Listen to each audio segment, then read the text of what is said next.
Okay. I hope we have audio now. I think I know what the problem was. Oh, yeah, I think I see it now. Hi! Oh, there we go. Yeah, okay.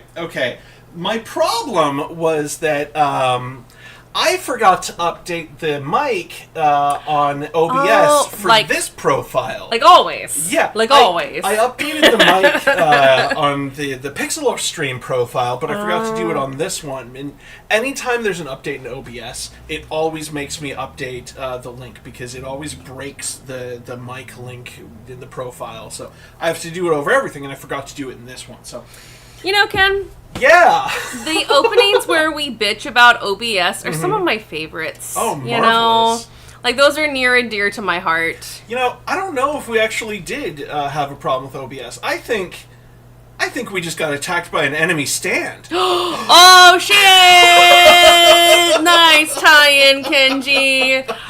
Welcome to Kenjamin Art. Yeah, I'm Ken. And I'm Steph, and I'm just here co-hosting for Ken tonight. I know, I love to project my voice. You do, and my ear is right next to your mouth. Because I'm sitting real close to you today. Are. We were having some issues with the mic earlier, and so... Trying to sound good, but... Yeah. People feel our pain. Yeah, totally. Yeah. That is the challenge of going live. Stands for oh bullshit. Oh, okay. Damn. So if all of y'all know, Christina just joined in time for the Chad book. You know, I think this has been good like start primer for tonight's stream. Right? Ken and I are big fans of JoJo's Bizarre Adventure. It's one of our favorite animes. It's so like there was a time when like. For a brief moment where I tried to make sense out of it.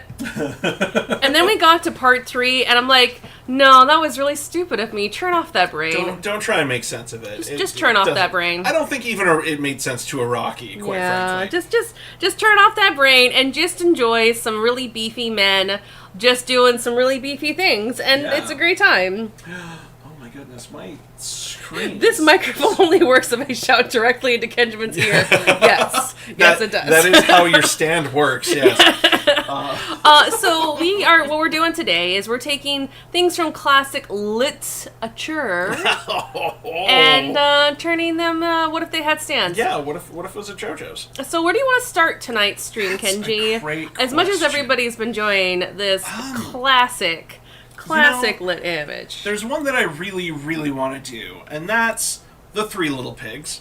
You're start with the Three Little Pigs. I'm gonna start there. Okay, because all right. It's fun. It's good.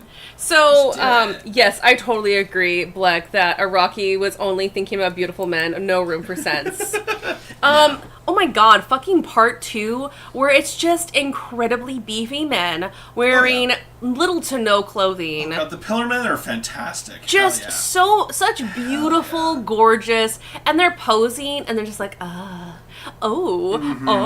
got, half the time. Fucking just in rings, like loincloths. Rings around their nipples, rings around people's esophaguses. It was aortas. Yeah. I know. It was just. I mean, it was everywhere. Everywhere. And so we've the Three Little Pigs. The idea is, because there are a lot of times where people are like, oh man, what if this had a stand? Oh yeah. And stands only come in part 3. Yeah. And it's been like this has always been what Araki's done. Forget Hamon, forget that bullshit. See, if you like Hamon, too fucking bad.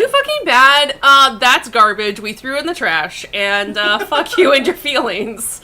My feelings were hurt. Araki gave just the briefest glimpse of Hamon in part 3, like Old Man Joseph, Like, he didn't keep up on it. Otherwise, he wouldn't be looking so rough.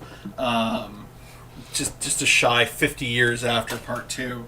But, so, He kind of used it when he was dealing with, like, what the little, like pustule stand, Christina, if we're convincing you to figure out what we're talking about with JoJo's, I think that this is a blessing, but also a curse, because it is. Okay, I couldn't watch the first Okay. Okay. We skipped like the first episode of the first arc just because there was a little bit of animal cruelty. The last episode. I thought it was the last episode where there's animal cruelty. No, because Dio is a creep and hurts Jonathan's dog. Yeah, at any time. Okay, Yeah. so here's a true story. Let me talk so Ken can draw this. Because otherwise I'm going to talk with my hands. You are, and you totally stop everything because you're like, I have to talk. If I had a face camera, it wouldn't be such a problem. I know. Maybe we should. We should get face cams. I don't know. I'm too handsome. I would distract everybody from the arts. I know, it's true. It's true. Sorry, I was easily distracted by your handsomeness. It happens. It happens a lot. See? The first season has a few scenes, I would say non-consensual smooching and animal abuse. And I watched the first part, like the season 1, and after the animal was hurt, I'm like, oh, fuck this. No. When the dog dies, no. It took us a while to get back into it before I we were ready. put it down for like a year or two, maybe a little longer. And then everyone's talking about JoJo's. I'm like, okay, fine. Let's just skip past that part. Fine. Yeah. Because I had just bought you the part 4 manga, which part 4 is my favorite part. Part 4 is an absolute delight. Oh my god. I love part 4. Okuyasu is my boy. He's my boy. How can you go wrong? Araki was writing it when the Japan fandom of Twin Peaks really was taken off. Yeah. So it has such strong influences from Twin Peaks. Like, you cannot go wrong with part 4, quite frankly. Oh yeah, the Pillarman did reveal shot looking like damn YMCA music video. Fuck yes. Hell yeah. Black also says, who has time for vampires anymore? There's magical arrowheads giving beefy punch ghosts to people. Fuck yes. Fuck yes. Punch ghosts that apparently act like midi-chlorians. I hate it. Yeah, Iggy was a whole other thing. Part 1 did have a very sweet dog that did not deserve... But Dio's behind it all, and how else are you supposed to know if Dio's so fucking evil? I know, right? If he didn't steal somebody's first kiss and also murder a dog. Yeah. So, yeah, thank you, Black. I think that's the worst thing in the whole damn series. Oh, yeah. Baby Stand is pretty terrible. Oh my god, that's a whole different conversation. That is a whole, and I'll get there. Yeah. But so it took me a while to actually get back into JoJo's. And then once we did, I'm like, okay, turn off. Okay, tell me what's over. Okay. And then when they get to the vampires, I'm like, wait, what the fuck is happening? Oh, it goes off the rails. I'm like, really quick. Oh, what's the anime it reminds me of? Not Berserker. There's another one it reminds me of. I was saying the name. It'll come to me later. But season 1 is such like an amalgamation of just like all these other very popular animes. But because of how fucking ridiculous, off the wall bonkers it was, everyone's like, I love this. And it's so like memorized, like it's so famous in Japan. Like so many other things reference it, make fun of it. Like Araki, the creator of JoJo's Bizarre Adventure, has there's a lot of things to say about Araki, but He's got his own fashion line because just like all of the stuff that he's already thrown into, which is ridiculous to me because like look at Sailor Moon's creator, Naoko Teguchi. Thank you. She like threw in so much like high fashion herself like into a lot of her art. Like, why didn't she get a friggin' clothesline She deal? does. She does? She has yes, Kat. Excuse me. I'm an ignorant, ugly American. No, she has so much fashion. Okay, I'm paying attention. Is it better or worse than Fry's dog in Futurama? Christina wants to know. I don't know it because I've never seen Futurama. Okay. I mean, that really tugs at your heartstrings. Episode 1, you don't really see the dog. It's implied. Because... No, it's like towards the end. There's one at the beginning and there's one at the very end. I don't know which one you're referencing with that. Because I mean, if y'all don't care about spoilers, it's the first episode.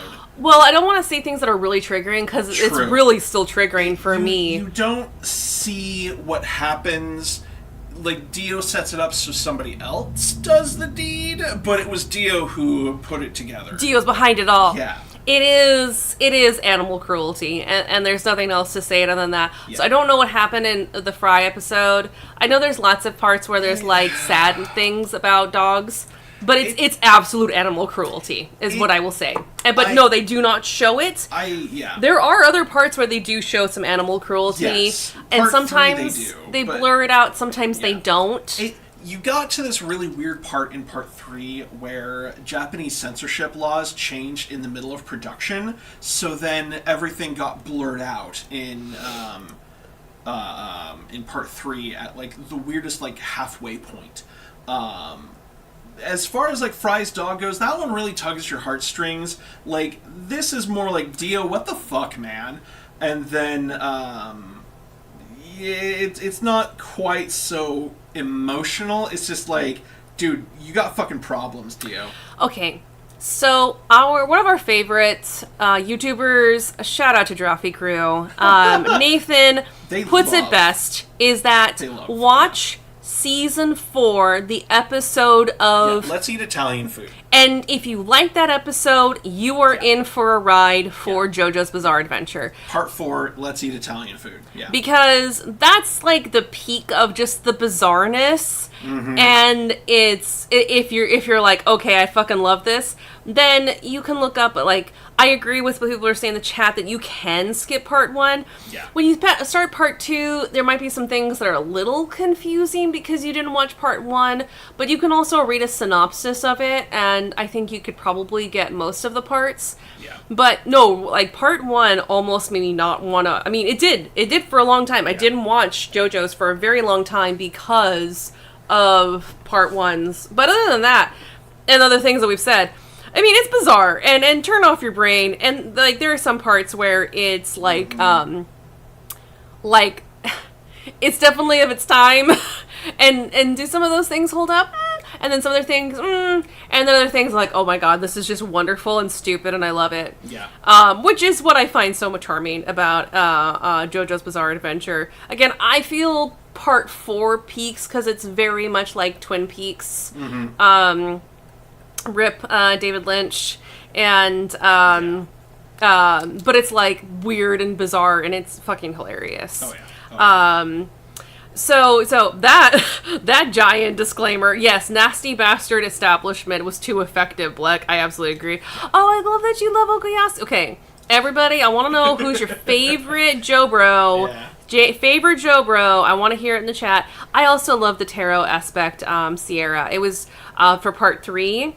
I laughed really hard because they kind of ran out of shit. They ran out of this major arcana, like, oh shit, what do I do? Egyptian gods! Egyptian gods! Egyptian gods! Yeah. Oh, okay. Sierra says nothing compares to Full Metal Alchemist. I've never seen it, but I've heard that's got a reputation. So yes, I know exactly what you're talking about with the dog thing in that, and that's yeah. Full Metal Alchemist is worse than what Dio did. 1000%. Bleck, I agree with you. I'm just going to read what they wrote, which is JoJo's part 1 is, like, fine. 2 is when it starts getting good. 3, but the main character is kind of a prick. Yeah, Jotaro kind of is. Okay, but everyone loves Jotaro. Oh, everybody. Yeah, oh, absolutely. Yeah. And part 4 arc is actively outstanding in so many ways. Part 5 fucking sucked. I'm sorry. Yeah. I have so many spicy opinions about fucking part 5. Don't apologize for the truth, quite frankly. We still need to finish part 6, but because he ended it the way he did, where basically nothing matters and it was all basically a dream, I'm like, no! Spoilers. We read the wiki, and it's just like, it's bonkers, and it doesn't feel bonkers in a good way, quite frankly. I was really bummed, because it was an all-female cast, pretty much. Yeah. And it was so cool, and it was so gay, and I fucking loved it. And then it was like, oh, never mind, nothing mattered anymore. The end. I'm like, no. Then, he retcons the entire series by starting to do an alternate universe later. And it's like, wow, that's a real bummer because there's so many characters that I fell in love with that, like, just don't exist anymore. Like, cool, thanks. And then, like, horse race for Jesus animal, or Jesus body parts. Yeah. I mean, it is JoJo's Bizarre Adventure. Like, you sure kind of is. describe what some things happen, and you're like, no, it is called JoJo's Bizarre Adventure for a reason. So, yeah, whenever I'm like, but wait, and then it's like, nope, turn off that brain. Turn that brain right off. That's how I got through part 5. I just hated the villain. Yeah. I hated the villain and how his stand literally makes no fucking sense. And it's just fucking edgelords at their worst. At least, like, part 3 was, like, ridiculous and silly enough. Mm-hmm. And part 4 was just charming. Like, it was still charming. I didn't like, what's-her-face? Hair girl. Oh, yeah, Yukiko? Yeah. I didn't really like her either. I didn't love that, like, it just the forced romance. I'm not a big fan of forced romance, quite frankly. Like, she was like a stalker who didn't respect Koichi's no. And Koichi. Wait, oh god, no, I'm thinking Danganronpa. You're thinking Danganronpa. Oh my god, wow. Oh wow, I feel. Oh wow, I cannot remember his name now. Like, all I can think of is Danganronpa. Kokichi? No, Kokichi is the name of the liar dude in Danganronpa. No, Korikyo's the awful, like, he's also in Danganronpa. Oh no. Oh no, our precious sweet boy. You're like the very small boy. Yes, the small boy. Who falls in love weirdly with what's-her-face. Even though, like, she didn't respect your no. Not she Korikyo. kidnapped you. Oh my gosh. Not Kokichi. I'm gonna have to Google it. No, keep drawing. Our chat can save us. Yes, our chat can save us. Save us, chat. You're our save only us. hope. You're our only hope. Yeah, JoJo's 2. Okay, part 4 is my favorite. I JoJo's 2 and part 3 were really fun. Fucking like, next thing I know exactly what the next thing you're going to say. Yeah. You're going to say blah blah blah blah blah. And I love that he got to do that again. Old man Joseph got to do it again in part 3. I'm like, yes. Joseph is a delight, and like fucking Giorno, like. First of all, he's got friggin' pastries for hair. His hair is so which is bad. really dumb. It's really bad. Really dumb. And it just like he already knows everything, and like in a bad way. Like, he's not smart and clever like Joseph was. He's just kind of a tool who figures it out because he read the script. You know? The trinocular hair curler. I'm going to wake up every morning. I'm going to get that hair curler out. And you know what? I'm going to put some pastries in my hair. I think that's going to look really fucking dope. It definitely did not wake up looking like this. Yeah. Yes, Euro Zappelli fucks. Hell yes. Hell yes. Hell yeah. So Blick also adds, there's a couple things I want to say what Blick said, because I agree. Part 5 was a shame because it had some good ideas, but Araki was going through some things, and some ideas were dropped utterly. I totally agree. Absolutely. I hated what's-his-face, the stupid kid with the plane. Yeah, like Narantia or something. Narancha? Yeah. Narancha. I fucking hated his character. He was so fucking obnoxious. I'm like, just die. Yay, thanks! But a little too late. Spoilers. They also add, there's always a Joe Bro that dies. Yeah. Black also adds, the introduction of an alternate universe being in canon event is kind of interesting, but is a shame. I totally agree, because an alternate universe, while the other one still exists, is what I would have liked to have seen. Yeah. But because he basically nukes his whole entire world, the whole entire characters. What happened to Invisible Baby Girl? I know, like, I would have loved to seen her. Loved her. Like, she was such a fun concept. She would have been such a great protagonist, and like, you could have done so much with her. Like, just you could have Jolene come in and be kind of the role model character, but have like kind of a rivalry there, because maybe Jotaro was being a better parent to her aunt, her adopted aunt, more than herself. Like, you could have had a lot going on. There's with that. so much you could have done. Yeah. So much you could have done. I'm like sad at like that missed opportunity. Mm-hmm. But something I've told Ken in the past, I'm like, you know what? He could just nuke all of that and go back into the original world and said, "Oh, that was what's his face's dream." Like the villain from Part 6. Oh, God. Like, he basically went into a coma, and he thought that he basically nuked everything. That's what I would love. Just if all of this, like, he needed a break, and he wanted to go do something completely different, and basically we're seeing the hallucinations and dreams of the villain for Part 6, that he's basically, like, he thought that he got the stand, but the stand just, like, fucking turned him into a vegetable and nuked his brain, and what he's been going through for like maybe like 20-30 years. There's precedent for that too, because like, that's kind of how he ended Part 5 as well. It would be wonderful. It would be so wonderful if it was like, haha, screw it, tricked y'all, and then picks up whatever stories. And you know, I think it's good to take breaks from things. You know, if you're kind of running dry and you've been doing the same fucking story for like 30, 40 goddamn years, take a goddamn break, you know, for sure. So that's my secret hope. In the back of my head somewhere, I'm really hoping, putting energy towards that. Oh my god, Blex got some very strong opinions. That they fucking hate Danganronpa. We agree. Geez. It's so stupid. It's so stupid. It's really stupid. So stupid. It is a train wreck that we can't turn away from. Like, that is the only reason we keep watching it, is just for that delightful train wreck. It is so bad. It's so stupid. I'm like, remember how this is a game? Really edgelordy. Remember how this is no elements for, like, actual gameplay. Like, we're gonna put Minesweeper in this one. Hey, Ken. Cool, yeah? I just want to let you know, we're at 7:30, and you've only done some buff pigs with no stands. Yeah, we need let's get to these stands, because there's a few more I really want you to get to. I'm sorry, I need to do these really buff pigs justice. Thank you very much. Danganronpa is a video game, Sierra. Yeah. It's a series of video games. It's pretty much like a visual story, for a visual novel. Just anime. The shittiest visual novel. But it thinks it's so much more clever than it actually is. Oh God, yeah. And it's like the worst of worst when you think of fucking edgelords. It's really fucking bad. Oh yeah. I just noticed something. Yeah. Remember how last time you had edited it so that... I know, it's a little janky.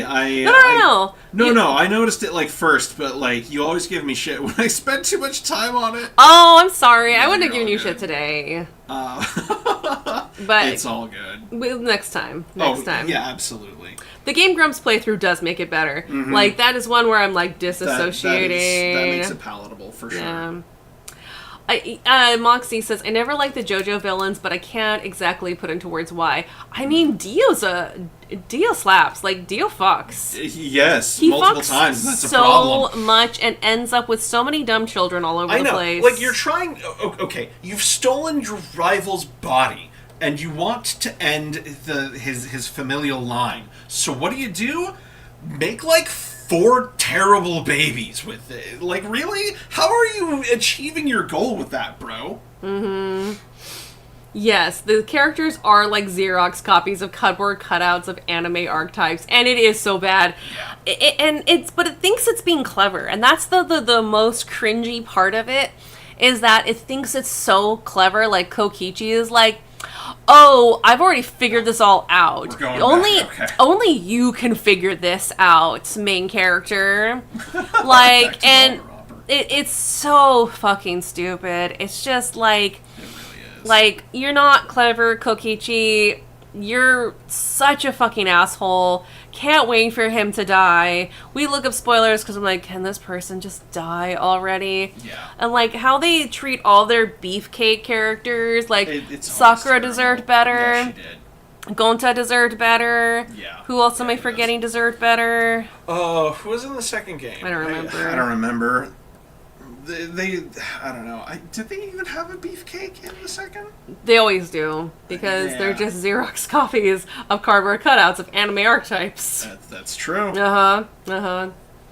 Yeah, Sierra said that she skipped all the gameplay like Game Grumps did when she was playing Danganronpa. I've never played it, but just watching Game Grumps play through, I'm like, this is trash.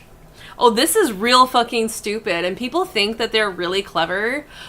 That's all part of this killing game. Blah, blah, blah. Yeah. Like fucking Monokuma, too. Jesus. Oh my god. Oh my god. So fucking terrible.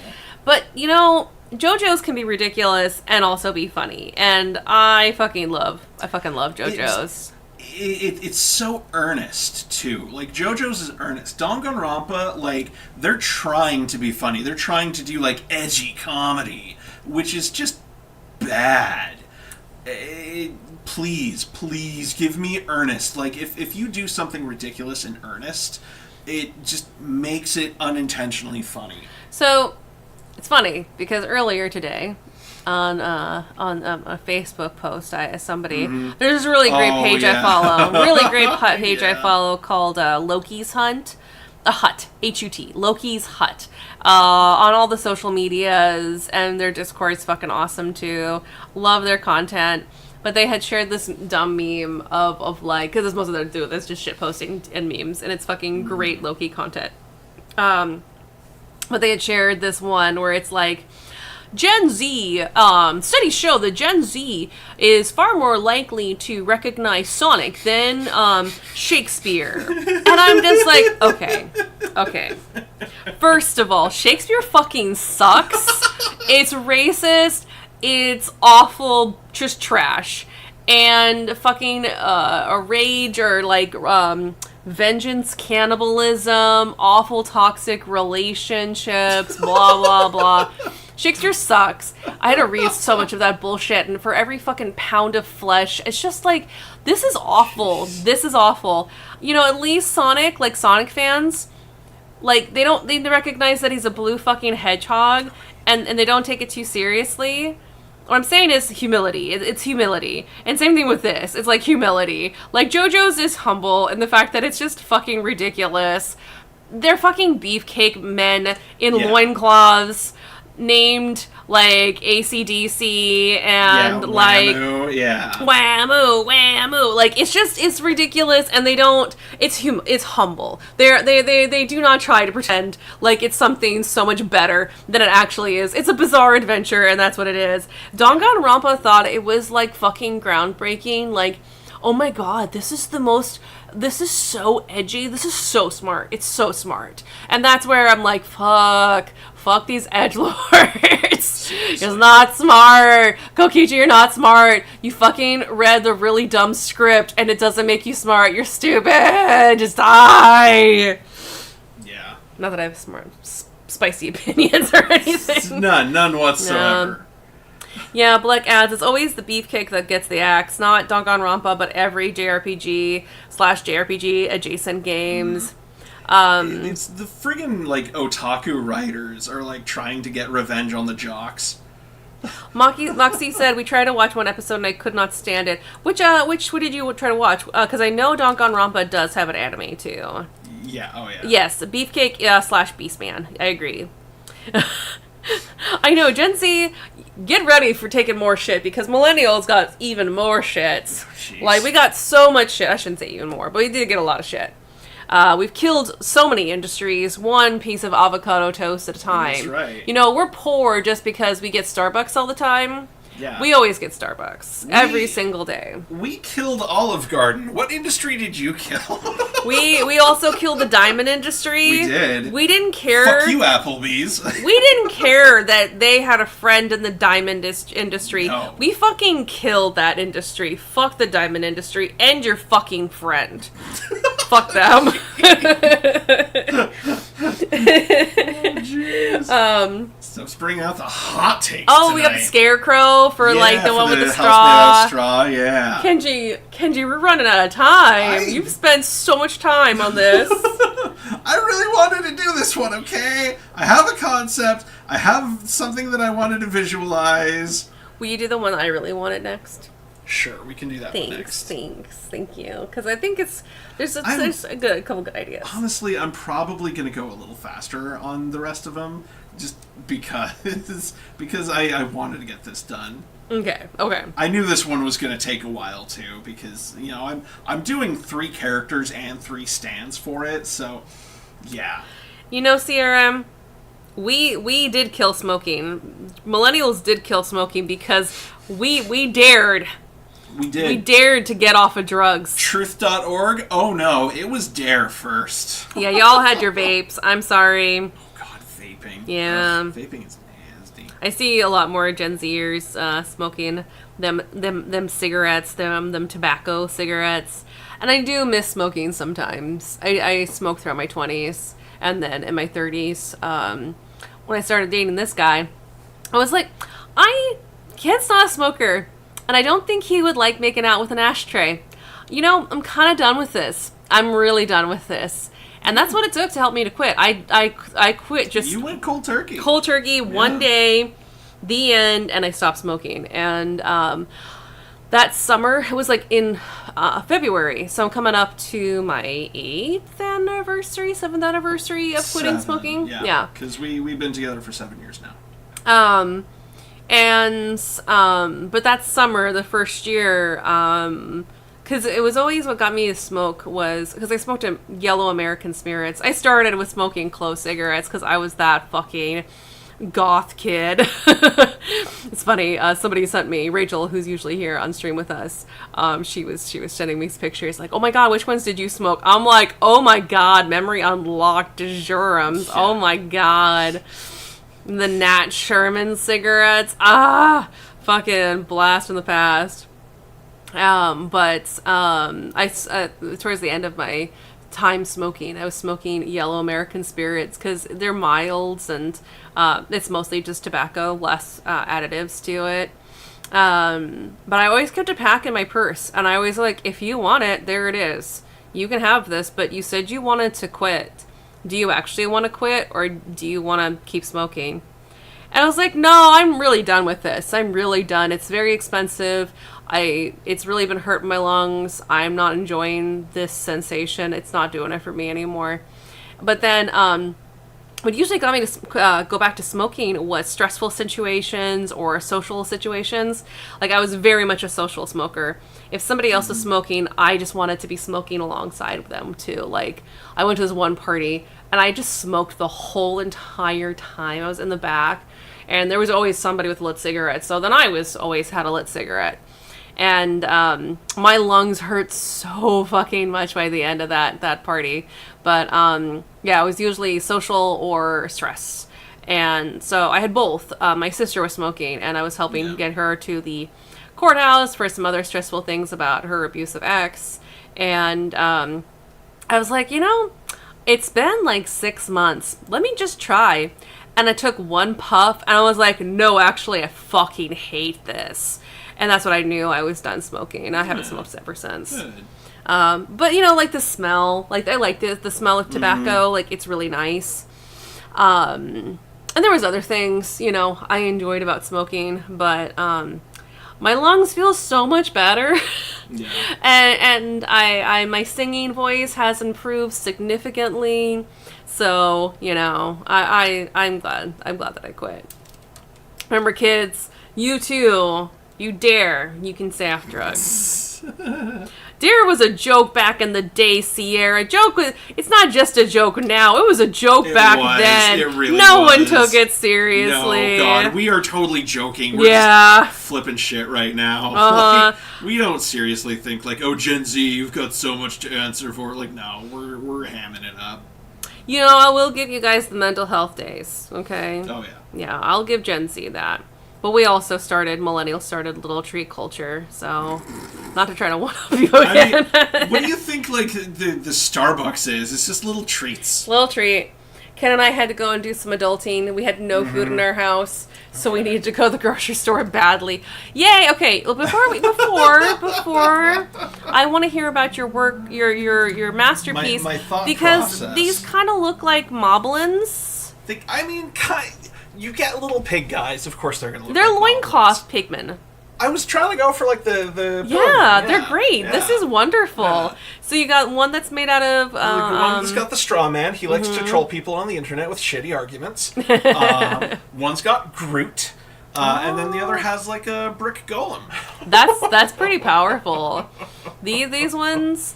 The big bad wolf is got something to think about if he comes to their house. They're actually the hero is the big bad wolf. Yes. Yeah. Absolutely. It's a turnaround because it's a bizarre adventure. Absolutely. I love this. This is great. All right. So now that one's out of the way. And 45 minutes later. All right, let's do the one. God, what was that laugh?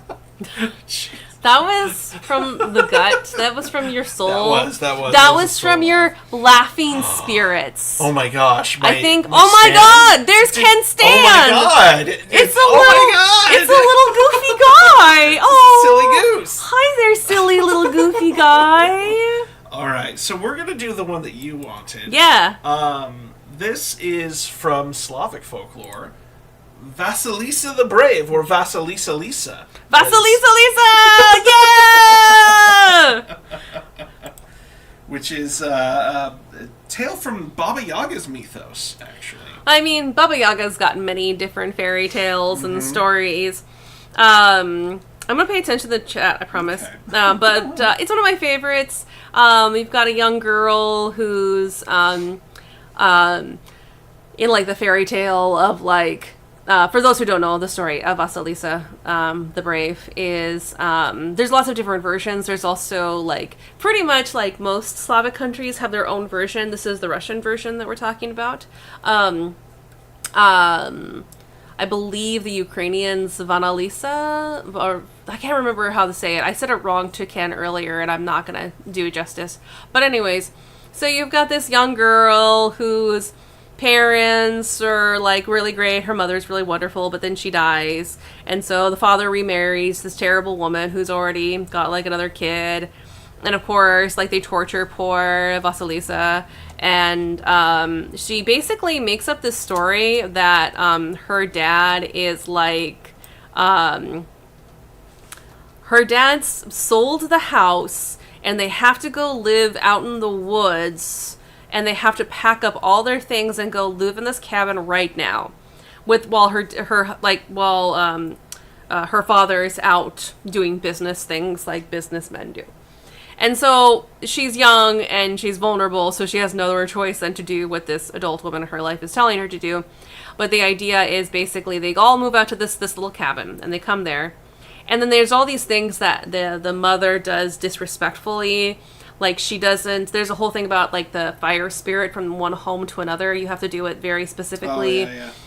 And welcome, like, the house spirits in a very specific way. And she's like, oh, fuck this shit. And then Vasilisa's like, whoa, what the hell are you doing? You can't do that. That's disrespectful. And because she's so evil and so awful, blah, blah, blah, blah, blah. And so they're like, well, we need a fire for the house. Go, if you think we need a spirit for the house, then you need to go to Baba Yaga's house and get a spirit for the house. And basically just shuts her out, hoping that they wait long enough that she just never shows up. And then she'd be rid of her forever. And lo and behold, Vasilisa actually does. She's got a few different challenges along the way. But she does make it to Baba Yaga's house. And there she's got even more challenges.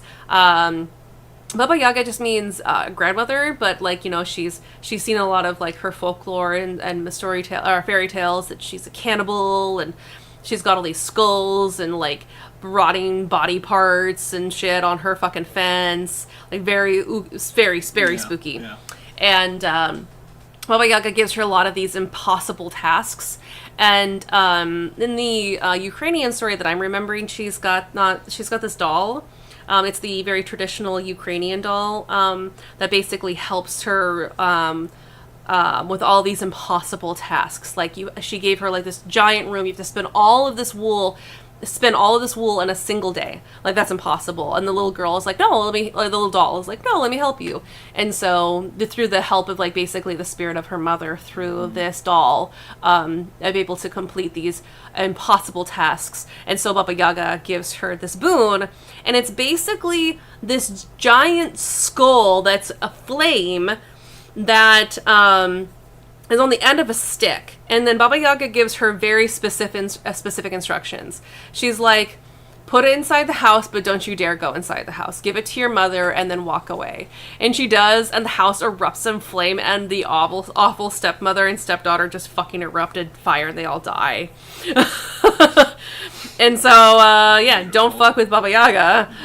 Don't fuck with her. Sure. So I thought this would be a really great stand, like, Vasilisa Lisa, with like this big flaming skull, stand. And that, Baba Yaga could be like an old crone with a bow and arrow, you know? Yeah. Okay, and Sierra, don't be sorry. You are awesome, and I love Gen Z. I'm sorry for giving Gen Z so much shit. I love Gen Z. Yeah, we are just hamming it up for a bit. Yeah. Okay. And let me go. Yay, I'm glad y'all like Lisa. Yeah, I'm glad that you stopped from the lung pain. I know the vapes were even more intense for lungs. Yeah. Fuck yes, Baba Yaga! Yeah, Black, have you ever heard of that story? I'm very much paraphrasing the story.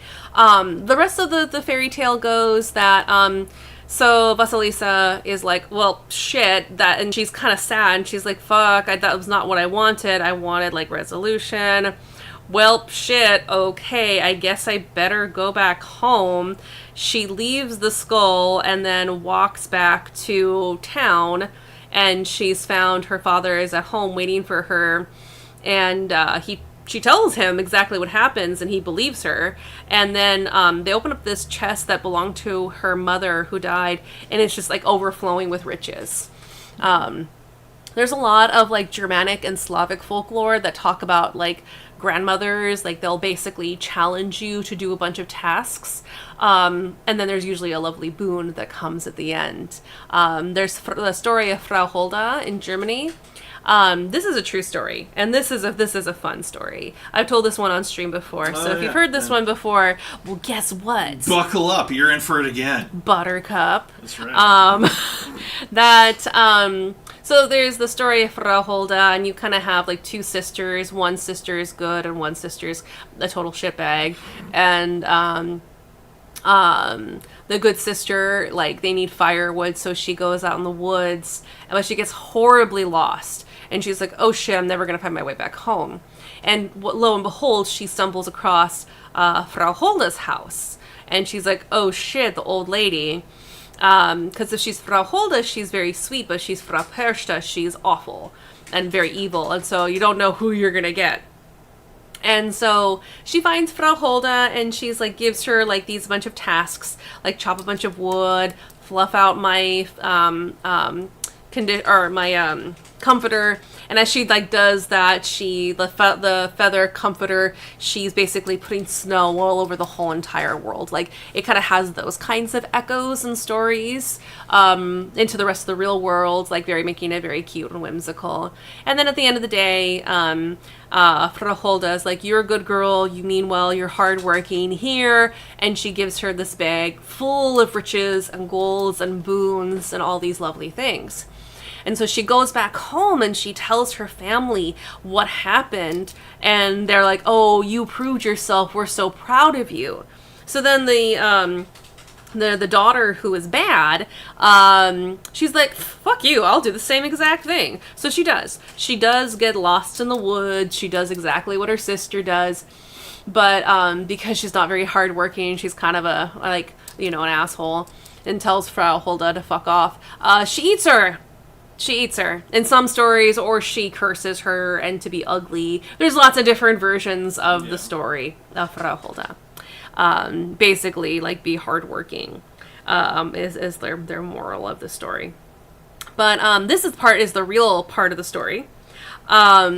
Is that, so my Oma, I've said it many times, and this is part of the drinking game for our Jam and Jammer, is that every time Stephanie says she's German, take a drink, woo! Be careful with your liver, quite frankly. Like, I do not suggest you actually do the drinking game for that reason. I know the rules were it was like drink, drink, drink, drink, drink, drink. Yes, be hardworking or you'll be eaten. That's German fairy tales for you. That's German fairy tales. My Oma, as a young girl, when she came of age and she started menstruating, the very, very prime and proper Catholic women, like her mother and sisters and aunts and uncles, no one would tell her what was happening to her. No, this is a real story. My Oma had to go out into the woods, go talk to the woman who lived in the hut out in the woods, the old witch who lives in the woods. Of course, I never called her that because, again, they're good, proper Catholic women. They don't believe in witchcraft. But legit, like a witch in the woods. And she had to go do a bunch of chores for this woman. And then at the end of the day, she told her about the birds and bees and told her what was happening to her. Isn't that wild? Yeah. The real fucking true story. This is in the Rundbuck on the Talbug, which is now considered like this very touristy, the most Bavarian of all Bavarian towns in southern Germany. It's on a fucking tour, like the Viking tour boat line, because it's on the river. Talbug is the river, so Rundburg on the Talbug, which is Rundburg on the river, Talbug, which is the one that they go down. But that's where my Oma grew up, and that's a real story that happened to her. So, like, I think a lot about, like, folklore and fairy tales and how people would reenact certain things to help reinforce the lessons. And that was happening. I mean, my Oma's still alive. Yeah. My Oma's still alive. Yeah. Yeah, true story. True story. Oh, I love how you did her. Oh, and she's got, like, the Sailor Moon little... Yeah. Trying to be very anime with it. I love it. I love it. My dear friend Liana she and I, like, there were certain friendships that I got, like, I developed because of anime. And my friendship with Liana, like, my opening line to this girl was not, "Hi, how are you? My name's Stephanie, nice to meet you." It was, "Do you like Sailor Moon?"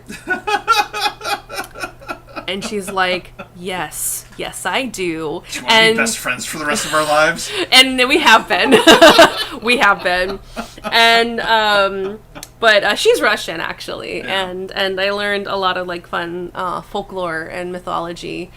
Because, in the United States, being white, like, I'm very white passing, and being second generation, again, you wouldn't expect that I, speak German and I had German background or anything like that. Same thing with, like, my friend Diana, unless you spoke with some sort of accent, you're pretty invisible to a lot of those things. And so, I immediately became an adopted sister, an adopted sibling to their family, because I was the only one who was, like, partially, like... You understood the old world mentality.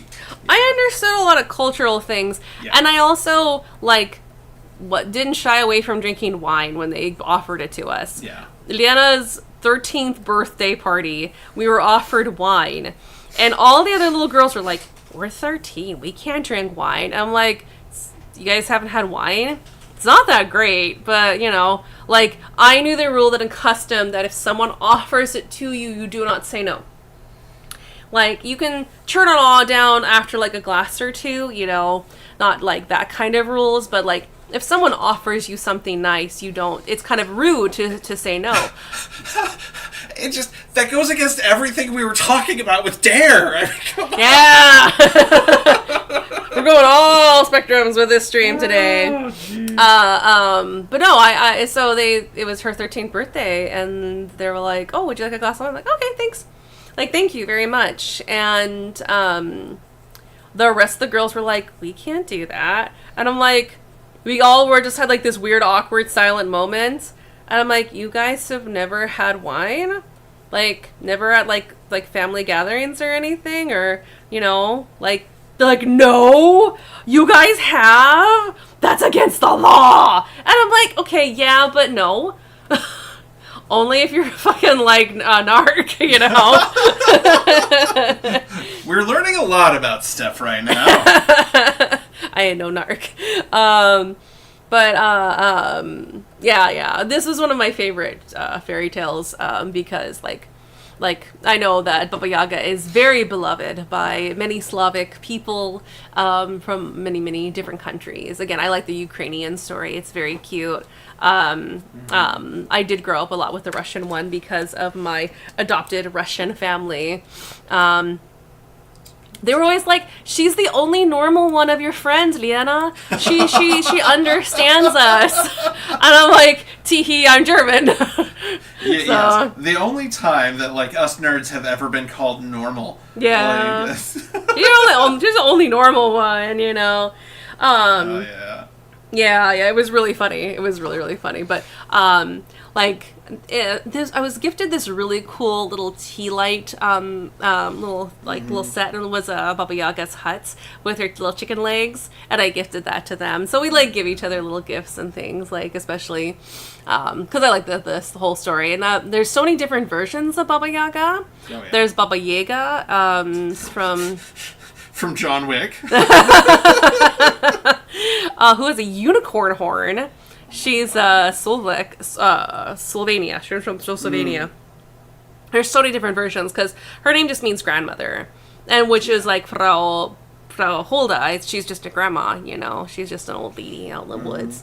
The old crone who would give you gifts if you were hardworking.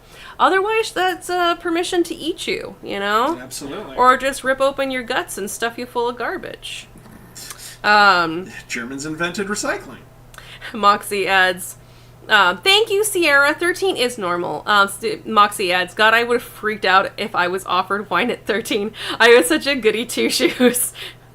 I was offered and accepted at 13. Well, okay, so I can't recall. I remember the first time having beer because my dad was a dick about it. Oh, yeah, you've told me this story. I was like 6 or 7, and I had really bad hiccups. And I'm sure my dad was probably a little drunk and was like, oh, you want to get rid of your hiccups? Here, have this. I'll get rid of your hiccups. And so I'm like, okay. Yeah. And I mean, it was like piss water because it's fucking Budweiser because he has no class. Hot take. He has no class. None. And of course, I cough and spit, and he laughs at me, and I was like, what the fuck is wrong with you? Yeah, right. What the fuck is wrong with you? What were you expecting? But I think I was like 10 the first time I had wine, and it was like at Christmas or New Year's or something, and my Oma and Opa were like, oh no, she's old enough now, and so they poured me a glass of wine. They would always ask. They're like, oh, well, is she old enough? Okay, she's old enough. And it was my Opa, who was the first one who was like, well, she's old enough now. And so they just poured me a little bit, and they're like, just try it, you know, just a little sip. Don't drink it like juice. It doesn't taste like juice. Just take a little sip of it. Like, they were kind about it. I was like, okay. I'm like, oh, okay. This is what you guys are drinking? And like, yeah, this is what we like. I'm like, oh, okay. You know? And so, like, if it was offered, you know, like, oh, sure, I'll have, like, you know, it wasn't like a kid's glass. Like, it wasn't like that, you know. Yeah, you weren't drinking out of a sippy cup. Yeah, they, you know, but they did offer it, and, you know, it was just because it was not stigmatized. Yeah. And that's the biggest thing, is just don't stigmatize things. Like, if you want it to, like, be respected, like, don't give it a stigma. Yeah. It's the same thing with, like, sex and nudity. Like, there's a lot more, like, they're much more open to talking about sex. Yeah. And in European countries, there's a really great documentary. I don't know if it's on Netflix anymore, but I watched it originally there. And it's called Let's Talk About Sex. And it's just kind of talking about the difference between the U.S. and other countries. I think they were mostly focused on European countries. But at least that's what my memory tells me. I could be wrong. This was a long time ago when I saw this documentary.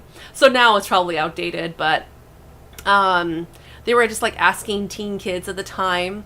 I remember this part very clearly. and they ask these American kids, and they're like, if somebody had a condom in their pocket, what would you think of that person? And the United States, oh my God, this is wonderful. Hell yeah, gonna burn your house down. Hell yeah. Burner that bitch. Burning skull robot. Fuck yeah. Do you have time for a Baba Yaga with a bow? Or it's 8:00 now. I think we should probably move on to the next one. That's great though. Thanks for letting me nerd out about this one. Absolutely. Which one did you want to do next? Oh gosh, that's a good question. People have a suggestion in the chat too. Yeah, we're welcome absolutely. to listen to, like, take some inspiration from the chat as well. Okay. Just organizing my layers because Because you're a professional.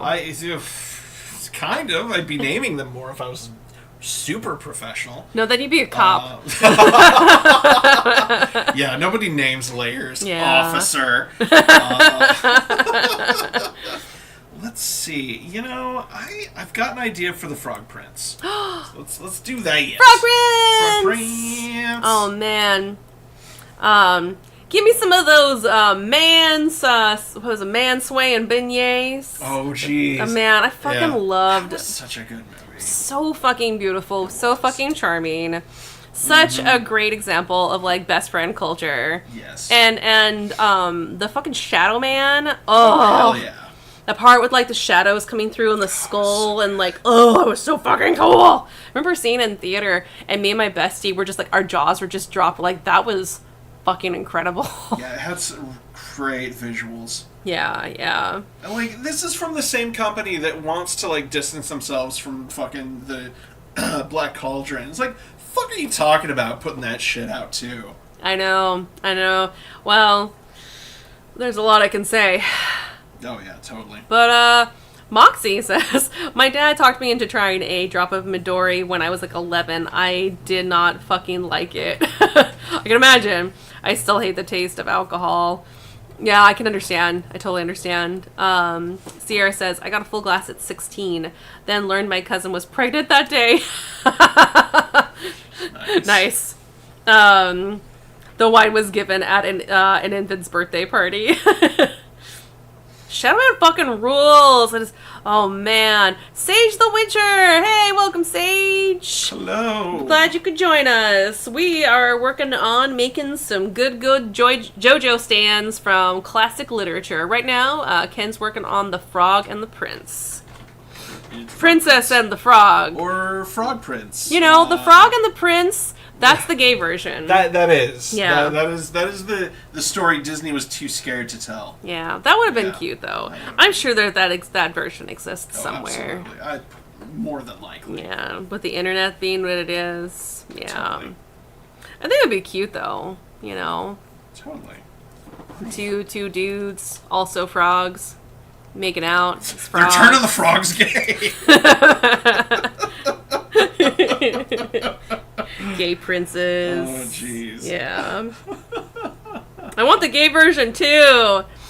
Are we doing the gay version, or are we sticking to the classics? I mean, I feel like I might have. Well, I don't know. Maybe I don't have to. People say gay frogs, please. Okay.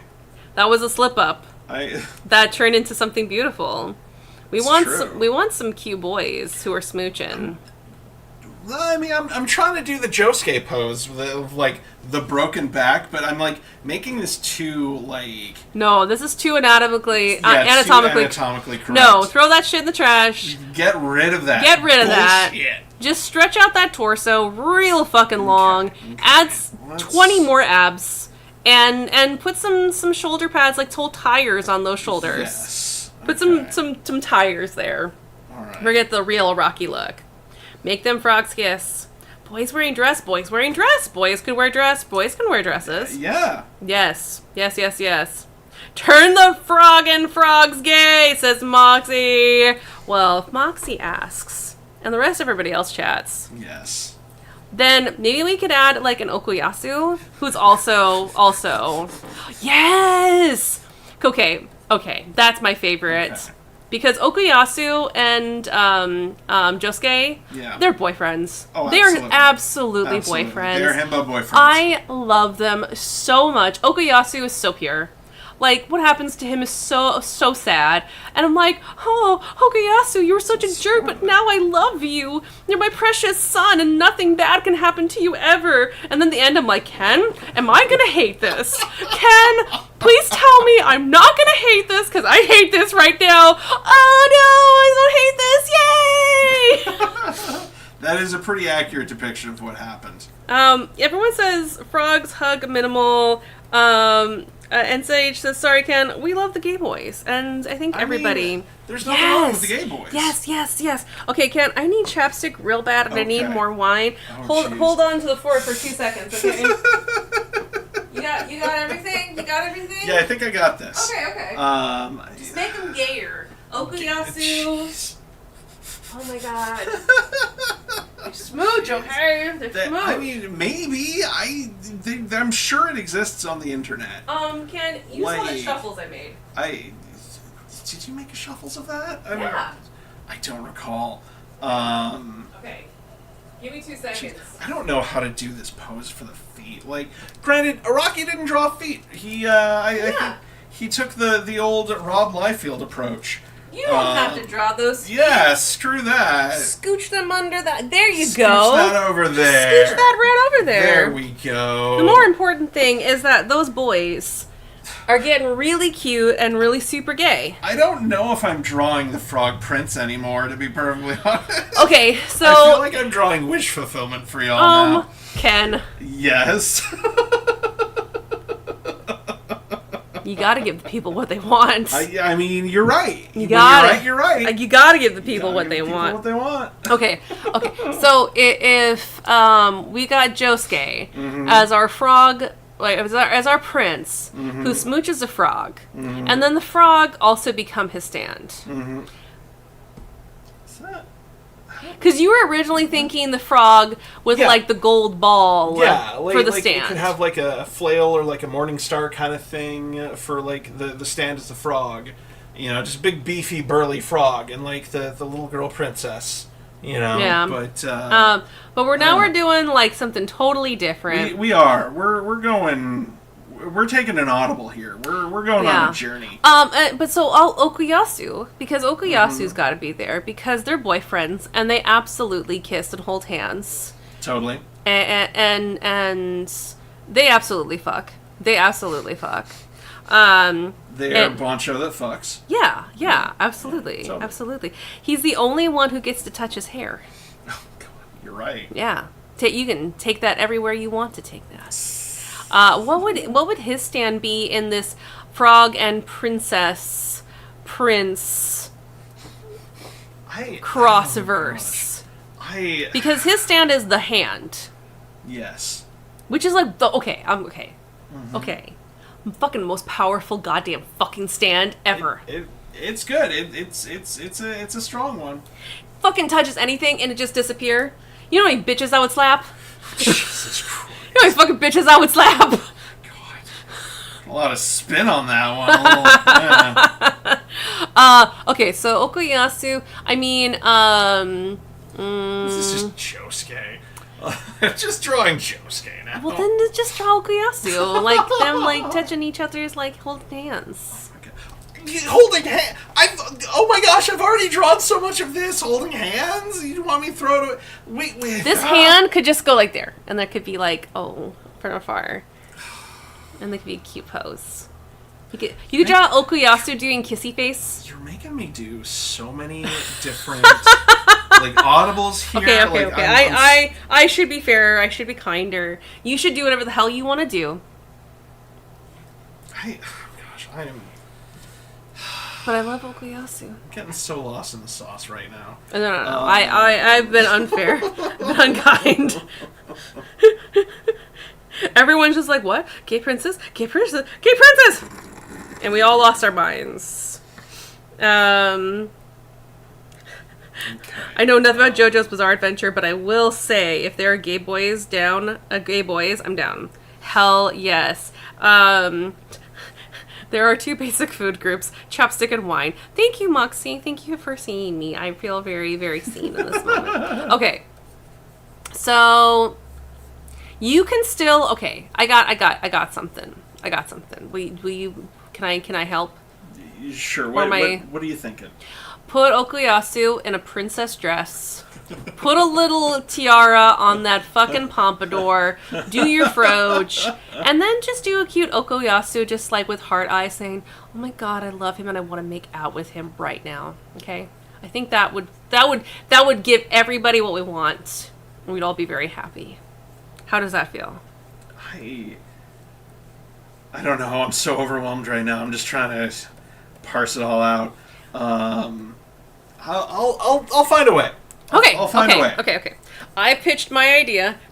Poor Ken is like, pick one thing. No, I want all things, all colors, all greens. I want everything.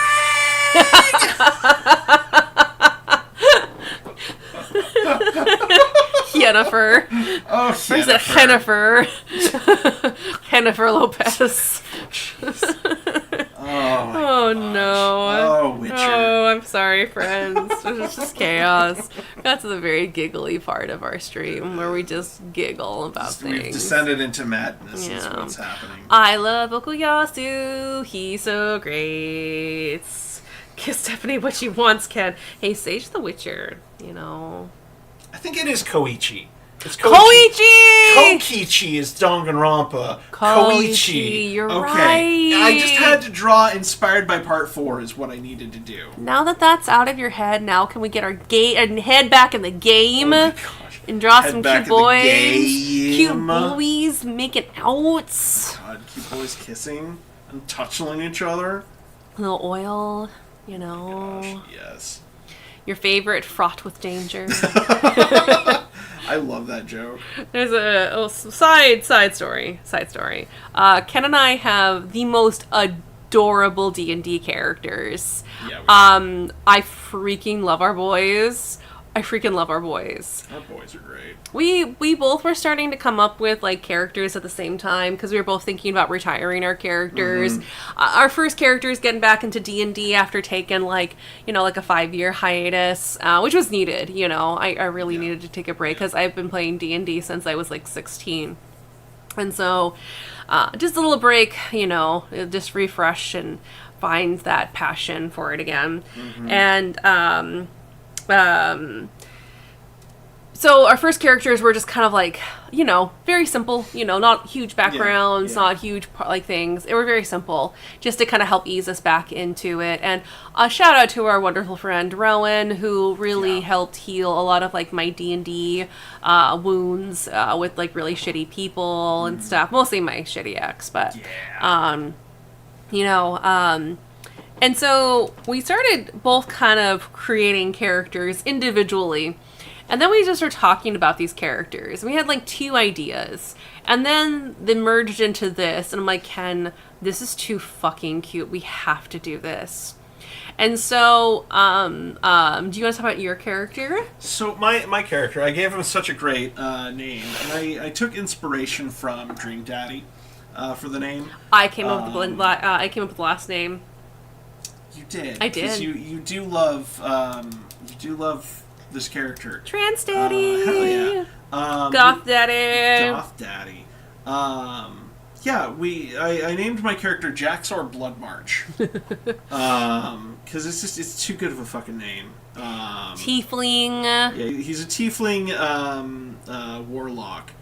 And God, the subclass is Hexblade, which is fucking fantastic. I love it so much. But so yeah, I'm playing this warlock who is just this big book nerd, and Steph really ran away with the book nerd part of it too. Like she loved the idea. Well, I thought that it would be kind of funny for my character to like. I wanted to make a rogue.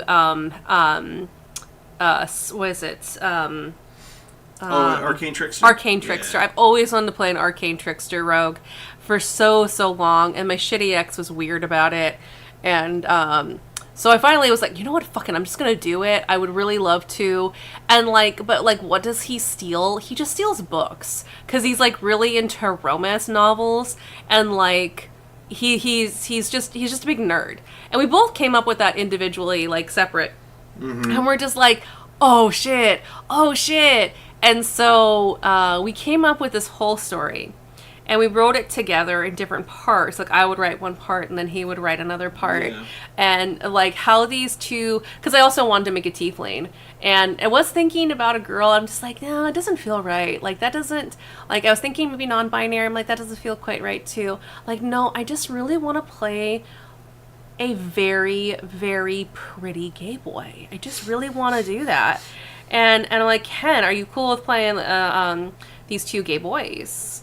And Ken's like, I think bi would be better for I think we both decide our characters were canonly bi. Yeah, I mean, it's at the end of the day, whatever. It's about who you choose. But yeah.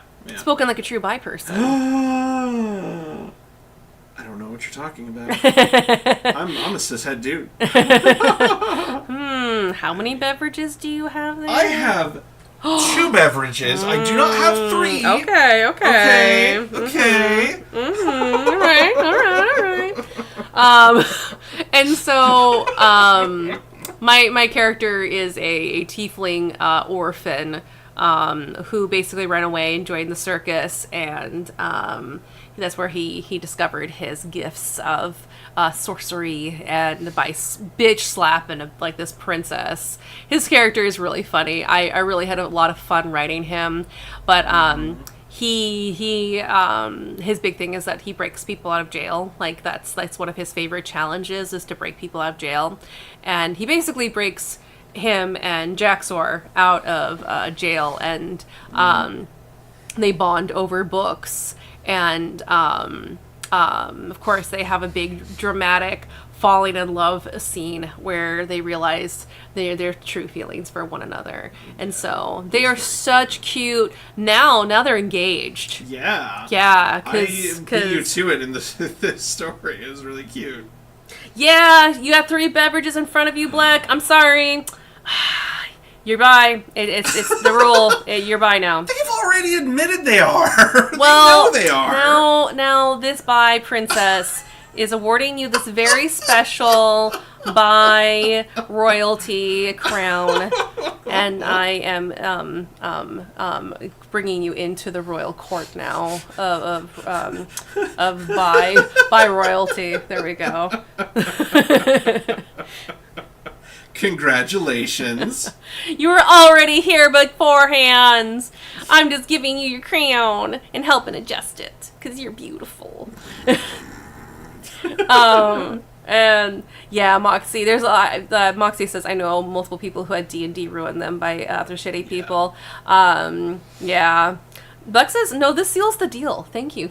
You're welcome. Everyone, please stand and rise and bow before... Yeah, Blick's coronation is officially commenced. Yes. The royalty of Bleck. Please bow before their greatness. They have fully stepped into the bi-royalty. I mean, if you really want to give them a coronation gift, twitchtv.bleckfoot. Fantastic streaming. Actually, we talked a little bit about this like on our first stream back, but Bleck was a big inspiration for why we got back into streaming. Like, I was watching a lot of their streams, and we're like, we miss doing this silly nonsense. So, thank you, Bleck. Sir Bleckington of the Byzantine. Byzantine, there we go. Oh, we are not ready. Fucking love that you use like actual historical shit that works for it. Like, that's amazing. Yay! Oh, all hail Sir Bleckington! Hail! Hip hip huzzah! Hip hip huzzah! Going back to my your Ren Fair roots right there, yes. Yeah. Oh my goodness. Ooh, mulled apple cider does sound really, really lovely, Moxie. Apple cider is really good. I can go for some apple cider. But yeah, so our characters are absolutely adorable. I was already trying to, because we just did the what campaign did we just do? Witchlight. Yeah, the Witchlight Festival. And so I was like trying to be secret with our D&D, with our DM. I'm like, hey, is there any like rings I could buy? And I was not being subtle, and everyone figured out what I was doing. Like, God damn it! And then I was doing the same thing on the side, though. I know. Yeah. So, but yes, they're the sweetest, most adorable himbos. They both have like the lowest wisdom. Oh, we rolled really bad for our wisdom. like, oh no, they're bleeding. What do we do? I don't know. No, put it back in. Ah! Glue it. That's what you do, right? Is this edible? I don't know. Like, I guess you could try. Oh, okay. Why did you eat the cupcake and turn into a fairy? No, you turned into a butterfly. I turned into a butterfly. Why did you eat the fucking fairy cupcake? Because I couldn't lie. That's true. It was very silly. It was very silly. My character absolutely hated it. This frog looks horrible. This frog looks fucking great. This looks like straight out of JoJo's. I think it's perfect. Oh, well, thank you. I think you're perfect. Oh, I think you're perfect too. And vest because But can I make one last request? Oh, you want the Princess Okuyasu? I want the Princess Okuyasu, please. Okay. Pretty please. Okay. Thank Give you. me 2 seconds. I'll this freehand is this really Ken. Okay. Yeah. Stop everything. You turned him into a prince. I did. Look at those shoulder pads. Yeah, I gave him little epaulets. Oh my god. Oh, Yeah. this is beautiful. Oh, this is wonderful, and I love this. Sage says 1000% best frog ever. Wonderful, great. Wisdom stat 3 collectively. Yeah, pretty much our characters. They're the biggest fucking himbos, but they're very cute. They're very cute. Yes, they are. Oh my god. And yeah. Ken's because he's playing a warlock. He his what does they call it? Oh, my patron. Your patron is Jesus. It's the Prince of Fools. I have a Fae patron. Yes, and he has a lovely nickname that my D&D group has given to him. Do you want to share? Do you want me to say it? Oh, I mean, if you want to. I came up with the name. And I think I'm really glad that it's stuck. I have it up for my character just because, like, no, please don't embarrass me in front of my patron. Oh, no. But everyone calls him Chaos Daddy. Yes. Chaos Daddy. And we're like, because we were in the Feywilds, and he's like the Prince of Fools, and he's a Fey. Mm-hmm. Yeah, patron. And we're like, hey, Chaos Daddy, can we ask for some hints, please? Hey, Chaos Daddy, do you like waffles or pancakes? Crepes. He's like, oh, that's why he's Chaos Daddy. Daddy's nuts. Oh, yeah. Oh, it was so much fun. It was so Chaos Daddy. We love him. Epaulets. Epaulets. That's what those things are. Mm-hmm. When you do Pirates Online, wow, I can't read. Epaulets. But they said it's E-pullets. Oh. Like it's a pirate thing. Your text is a lot smaller. Well, that's because I'm not blind. We both have glasses. Don't you give me that shit. Don't you dare. Don't you dare. Chaos Daddy! Chaos Daddy! Oh, we have so much fun with Chaos Daddy.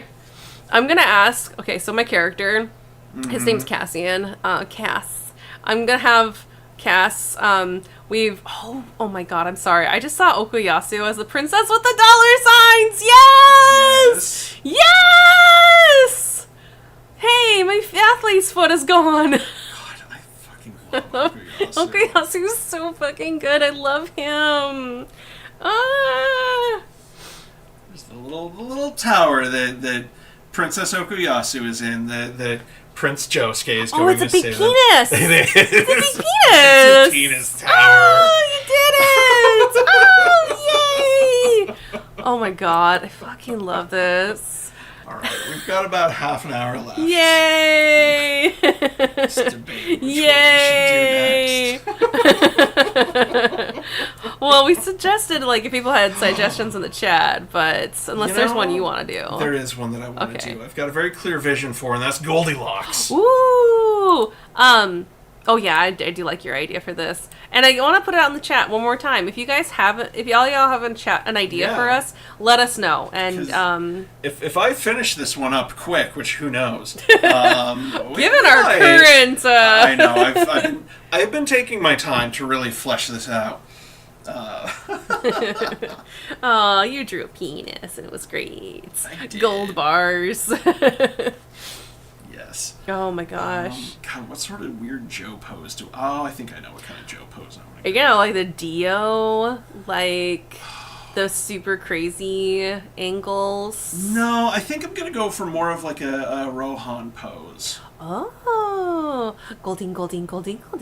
What? Someone said, Sierra said, or a Goldine. Goldilocks.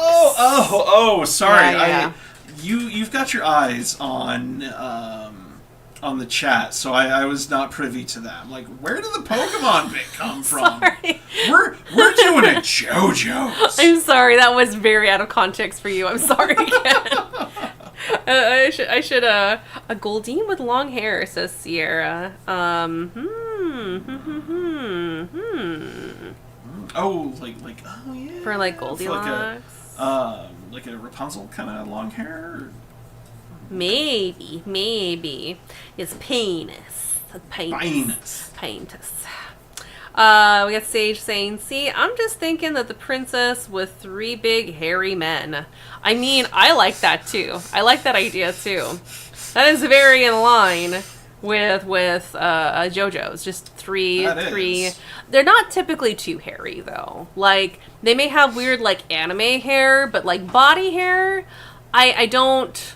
They're usually pretty hairless. They're pretty oily muscle men. In oily. A JoJo's, quite frankly. Yeah. I'm trying to think about like anyone that did have body hair. Like maybe in part 3. I mean, maybe Old Man Joseph had some. Yeah, like a couple of lines on the chest or something. Yeah, it was pretty sparse for how it was. Because it'd be like, he's an American, so he's so hairy. Yeah. Oh, man. Oh, JoJo's. The Joes. Oh, all the Joes. Who's your favorite Joe, and who's your favorite Joe Bro? I mean, I think we already went on, we covered that with Josuke and Okuyasu. Josuke is definitely my favorite. We have the same favorites? Oh my god, we should hang out. What you doing later? I mean, probably sitting on the couch watching Danganronpa with you. Yeah, that is our plan for post-stream. And giggling. Giggling at how terrible it fucking is. Yeah.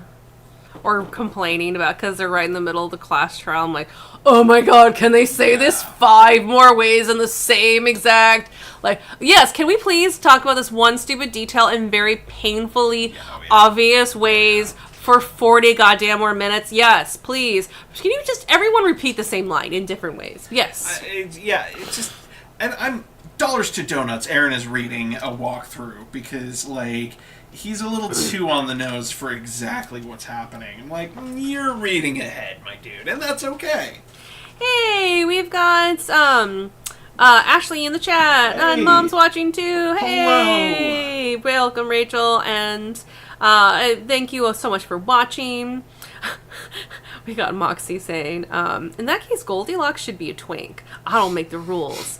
I agree with her. We don't make the rules. We just have to follow the law, Kenji. Okay. Yeah. All right. We'll go.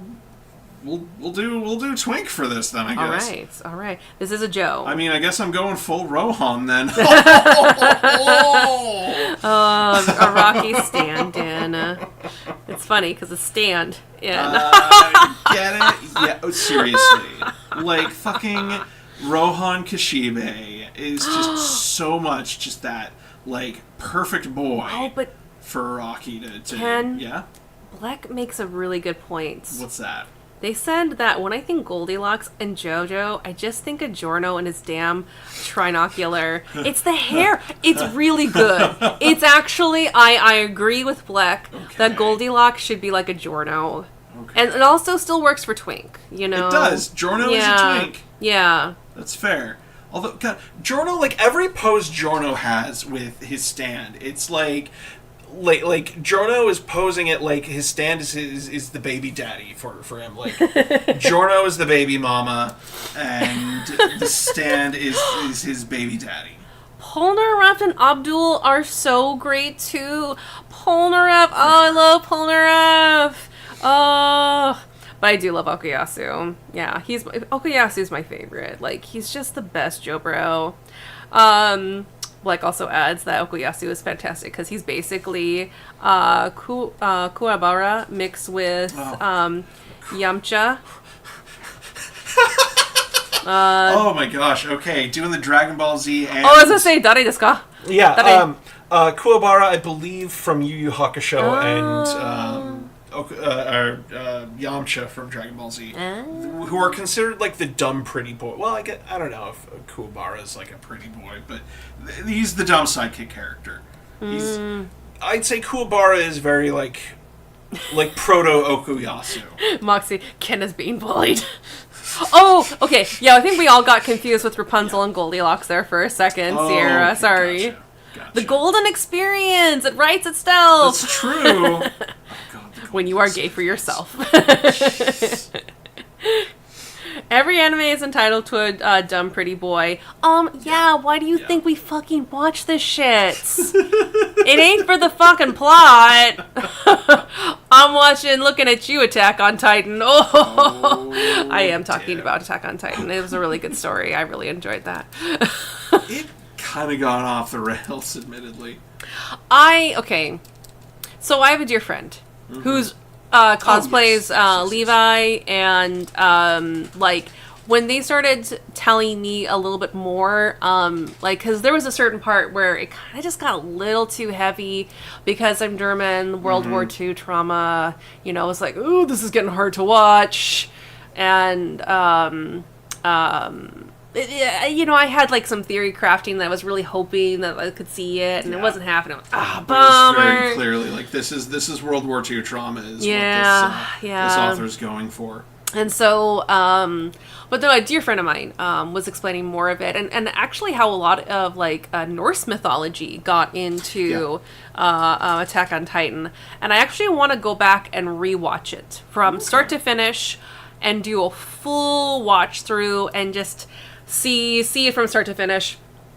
And I think I might have a very different opinion of it because I had just seen the first season and then the second season, and I was having nightmares about fucking Titans and shit. It was like, it really hit me, and I was really fucking into it. I was like, fuck yeah, and I was, again, theory crafting, and I was like, oh, maybe this, but because there wasn't an ending in sight, there wasn't anything to like really. And so, like, again, you know, I fully admit I was kind of putting my hopes into a certain type of ending or story, and because that didn't happen, I was bummed. And so I was, oh, man. And that's like the World War II drama. I'm like, ooh. Yeah.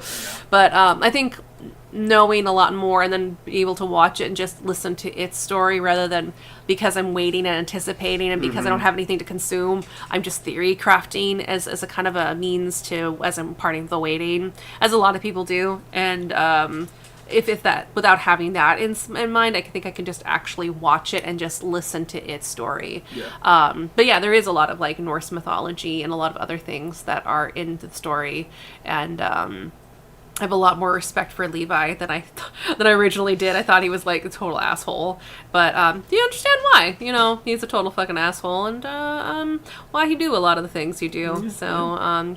And, yeah, it definitely throws a lot more, and it's a better story than a lot of other animes that have come out in recent years, which is basically we have to destroy the world to save the world, which is funny because that is kind of the story in Attack on Titan too. Oh, it absolutely is.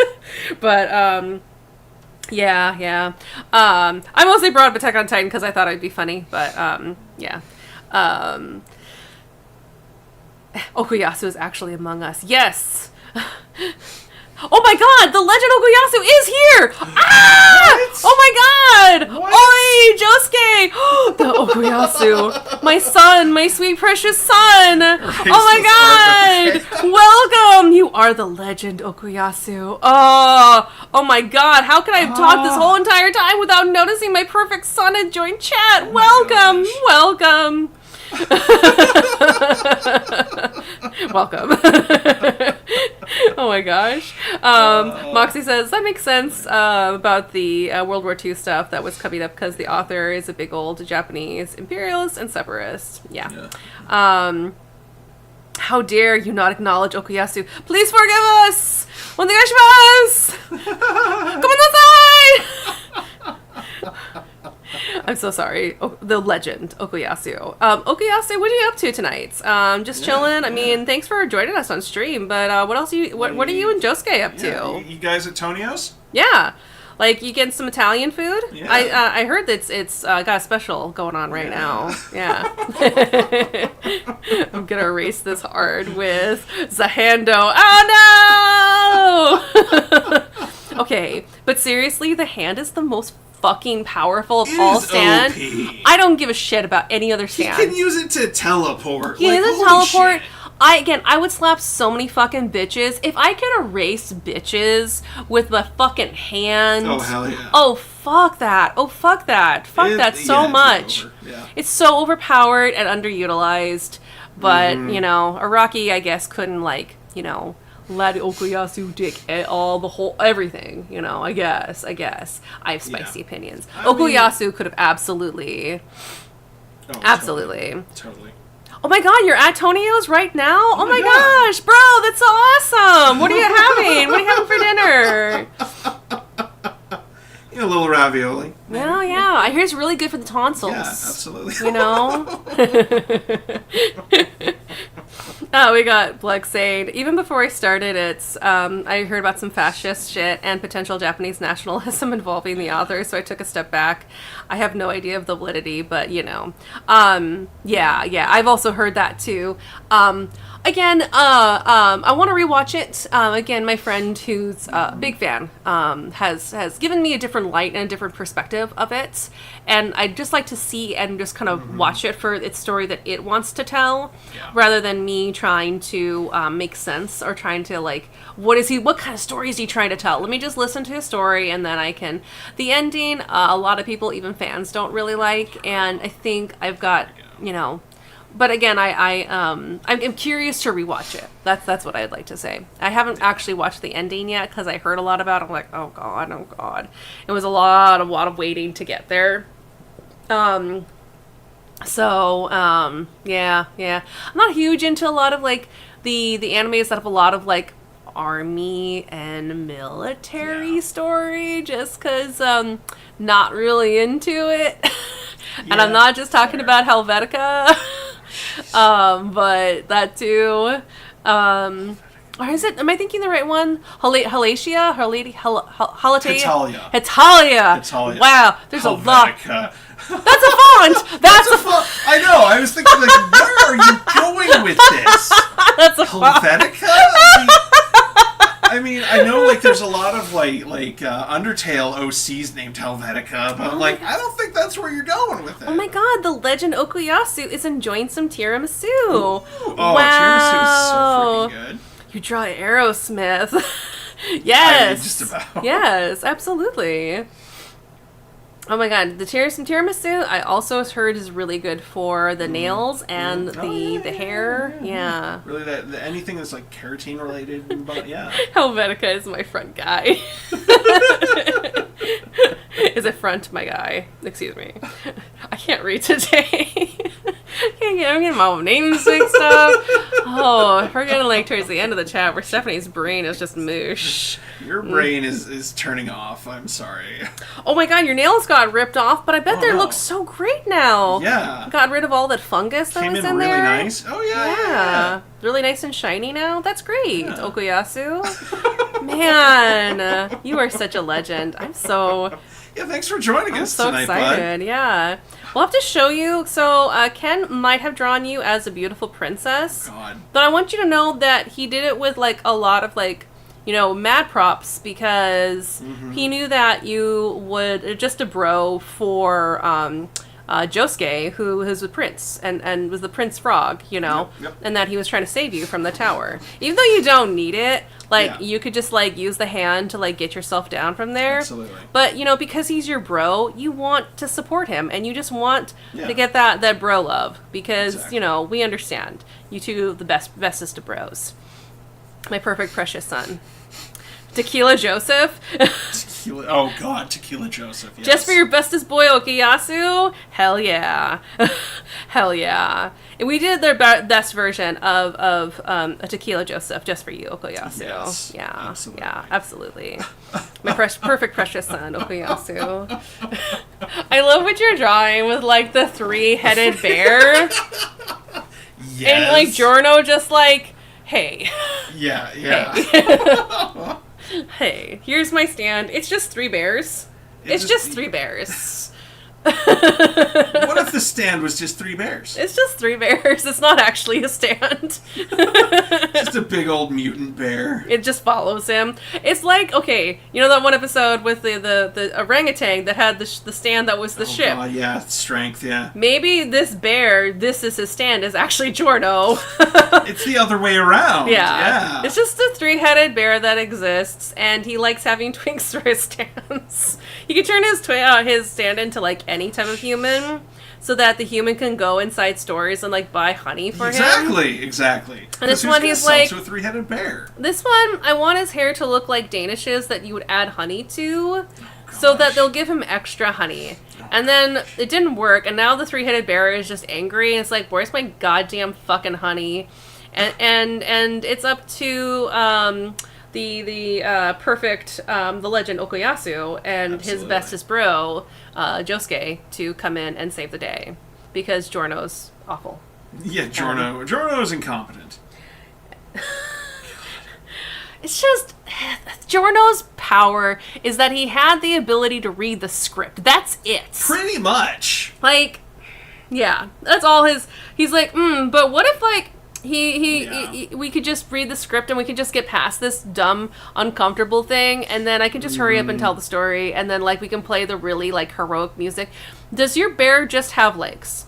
Is it just 2 legs? I mean... Is it the 2 really beefy man legs that the child from part 4 has? That's where the child from part 4 got his legs, is the hind legs from this bear. Oh, okay. So now he's just got 2 really beefy man legs. I mean, or he just didn't, like, manifest his hind legs, because, you know, like, the stands, they don't have to, like, be fully formed to do all their fighting bits. The legend Okuyasu has a question for you, Kenji. I have an answer for you. Why is Giorno posing with a 3-headed bear? Because we were originally going to do, like, a Goldilocks and the 3 Bears was kind of the intention for this, but it got off the rails, and everybody wanted that good Giorno action in here. So I kind of went Giorno, but still kept it with, like, Goldilocks. So 3-headed bear instead of 3 bears. Like, what if Goldilocks was Yeah. actually a stand Yeah. user? What would her stand be? But then Goldilocks got turned into Giorno. Yeah. And so... Yeah. Pulled an audible with that one. Yeah. Zahando Zaworldo. Yes. Thank you, Okuyasu. Exactly. It is multi-bear. It's multi-bear. Multi-bear. Multi-bear. With 2 man legs. Just 2. It doesn't need those other legs. It's too powerful. Exactly. 4 legs It'd would be weigh too it much. down. It would just be too much. So we're just gonna have 2 legs. Really beefy man legs. I can't get over the kid in part 4. Right. Just like the most muscular, just man legs. Araki is like, oh, what's a child? Just a tiny man, right? It's just a tiny man. Wait. I have the dumbest idea. Oh no! The legend Okuyasu thought that using Zahando and Zaworldo might stop time and erase this art. I'm so sorry, the legend Okuyasu. I think it's the time lapse that we have that's happening Exactly. in our stream, and Our stream's latency is too much for Zaworldo. wasn't it Leonard Skinner? What was it? The bird and the electricity. Oh, Red Hot Chili Pepper. Red Hot Chili Pepper might have been infiltrating our stream. We're really sorry about your brother, by the way. Yeah. We're working on getting Red Hot Chili Pepper, getting his stand out of our stream, so that way your stand abilities can work again. We're very sorry about that. We're very, very sorry about that. Oh no! You did decide to draw the other arms. Okay, we did get those other arms in there. Okay. I was thinking, oh my god, it's so squat now. I love it. Yes. Oh no! We don't want a sad Okuyasu chilling at Tonio's. Oh. Okay, Okuyasu, we got 12 minutes left. What can we do for you? Oh god. The Legend Okuyasu, what can Ken draw for you to make it up? Oh, we will take a request from the Legend Okuyasu because you are my perfect precious son. What do you want Ken to draw? And he will draw it for you. What Joe related thing? Oh my gosh. Red Hot Chili Pepper, as I read, is in shitty scanlation back in the day. Oh my god, the arms. The arms are great. Oh, I mean, we could draw Okuyasu like, with just, oh my god. Okay, I've got a suggestion. Yeah. Why don't we draw an Okuyasu enjoying some tiramisu at Tonio's? Why don't we just draw that? For the Legend Okuyasu. I mean, you know, that's we got 10 minutes. Yeah, we got a little time. Or Josuke being surrounded by turtles. That's what the Legend Okuyasu has requested of us. But Joe, are you really Okuyasu? Because you would know. You would know that your bro. You wouldn't want your bro to be terrified. Oh my gosh, I'm having serious doubts now. Okay. How about we draw? Steph needs a bigger chat window. I'm keeping up. It's a latency issue. Okay. Definitely not an imposter. Okay. How about this? Okuyasu and Josuke having some tiramisu, sharing some tiramisu at Tonio's, and maybe a turtle sneaking up on Josuke, and he hasn't paid attention, and Okuyasu's kind of laughing to himself. How's that? How's that? I might. I don't know. We'll see. We'll see if I can get. I'm just throwing ideas. You're the one with the fucking stylus, man. I'm just heckling you. It's true. You are. Gosh. It's not latency. You can't read. I can't read. I should not be in charge of chat. I am not responsible enough to be able to be a part of chat. I'm sorry, Black. Sir Black, I'm so sorry. Forgive me. Okuyasu says, yeah, that'll work. Okay, alright. Okay, yeah. I mean, the legend. I know, right? Okuyasu's here, man. We gotta. What are the chances? I know. We gotta. I'm sorry, I can't read. I should not be in charge of chat. I'm the last person. Okay, can you read this one? The Hot Chili Pepper. Hang on. Let me pull up my phone because the text is bigger there. Let's see. Where is that? Okay. Chili Pepper scanlation back in the day. Is that the one you're talking about? I mean, is that what I messed up? I don't know. Show me on there. Yeah, it's that one. Yeah. Scanlation. Yeah, Bleck was talking about Red Hot Chili Pepper as in the wrong order. Oh, okay. Red Chili Hot Pepper. That's it. Hot pepper. Red Chili Hot Pepper. Okay. We both can't read. In fairness to me, I was trying to find where you were rather than like the actual thing. What? I'm sorry. We have somebody in the chat saying that they're the Legend Okuyasu, that they have no idea that they're Kira in disguise. What? Oh no. What? This better be like a silly joke, okay? Because no one could dare and try to pretend to be my good precious son Okuyasu. Yeah. And do that. I mean, Yoshikage Kira probably wouldn't like take the time to try to imitate Okuyasu. Like, he seems like he'd be enough of an elitist that he wouldn't want to be thought of like an Okuyasu. Black says, get new glasses, the both of you. I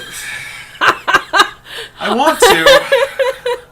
I want to. Okay, words are hard, reading is hard. Red chili hot pepper.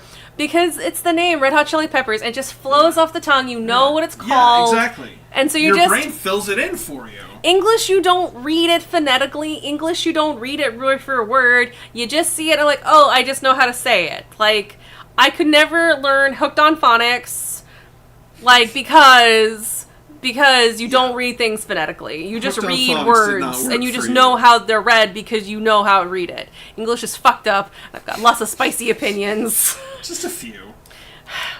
Oh, okay. Oh, okay. No, they're not here. No, I mean Okuyasu. Okay. Oh, okay, that's great, Okuyasu. Okay. That's great. Oh, okay. Right, you autocorrect. It's 100% true. Yeah. English, I think, okay, I've told this to a lot of people. Human brain autocorrects. I mean, we already know. Like the whole, like, thing, like, words, like, if you write in, like let's say, your brain would autocorrect that to what? Yeah. As long as the first and last letter are in the right spot, you know what it's going for. Yeah, the brain autocorrects in English. I swear, I would not be able to be an English speaker if it was not my first language. Yeah. If I did not grow up in a country that spoke English primarily, I don't think I ever would have been able to learn English because it goes and breaks so many fucking rules. It's so fucked up, and it really hurts my brain. And so, unless I think the only way I would have been able to speak it is because it's my first language. Because German makes a lot more sense, especially how they set up their sentences. Same with Japanese. Japanese makes so much more sense. Like conjugating verbs, I get it. It makes a lot more sense.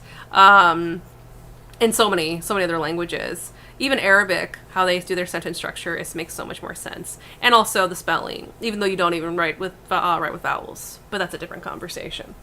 But let's see here. Which is why I thought it was so funny when I realized it was wrong. Yes. Oh my god. I also subbed to you guys. Wow, thanks. Oh, my god. Okuyasu. Thank you. Are we gonna stream tomorrow? No, Okuyasu. No. Yeah. We stream on Saturdays. Every Saturdays from 7 to 9 p.m. Pacific Standard Time is when we stream.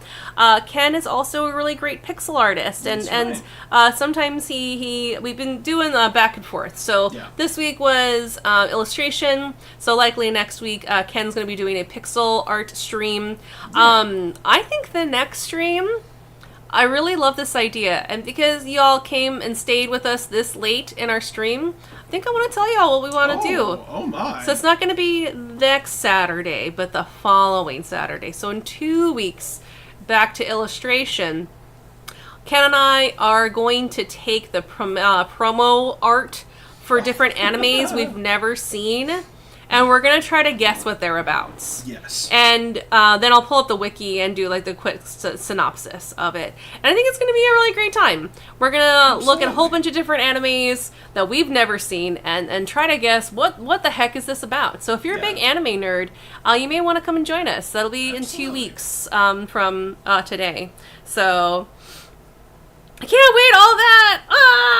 Well, then you know what'll help pass the time. We've actually got a really great library of past streams that we've done. So you might find some. We've actually done a couple JoJo's streams. We have done a few different JoJo's. Yeah, we love ourselves a good JoJo's. Yeah, this is great. Oh my god, are they gonna hold hands? Yes. Oh my god, I love this. Oh man, I freaking love them. Okuyasu is the best. Do my best tiramisu from memory. I mean, it's kind of like a layered cake. Absolutely. Just a little layered cake, I think it's going to be really fun. We actually came up with it 5 minutes before we started streaming. and I'm glad that we went with our JoJo's because we love our Joes. We love all of our Joes and our Jo Bros. Gotta have, it's really fun. At least I was lucky to find an actual JoJo related stream. It's a rare one to find. Well, you know what, Okuyasu? We are so blessed that you found our stream. And know that we do love Joe's and the JoJo's. And we do love doing different JoJo's related streams. It's not all the time that we do them. Like I said, we do lots of different ideas and different things. This is Ken's stream, and I'm just here hanging out and talking so he can focus on drawing. Because drawing and talking at the same time is really hard. It's a challenge, for sure. I am such a mad props to Bleck, who's able to do it pretty easily. Oh, I know, right? They're just like, blah, blah, blah, blah, blah, drawing this really fucking great art, blah, blah, blah, blah, blah. I'm like, oh my god, how are they able to keep that going? I like, the few times when I draw on stream, it's usually quiet and we're just giggling. Not a good hand. No, it's a great hand, Kenji. Zahando. Zahando. Yeah. Hi. Yokodekimasu. Here, I will. Oh my gosh. Oh, this is great. Oh, I love it. And then when we're done, we got to see all of our great pictures. All of the monstrosities that I wrought tonight.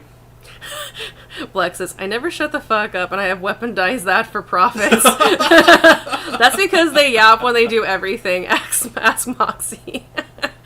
As Moxie just says that. See? Exactly. I love it.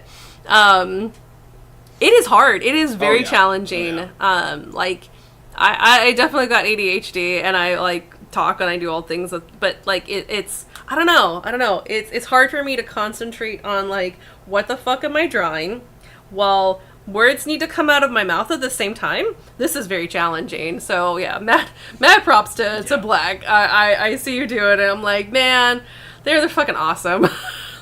Fucking pro. Hell yeah. Oh man. Oh yes.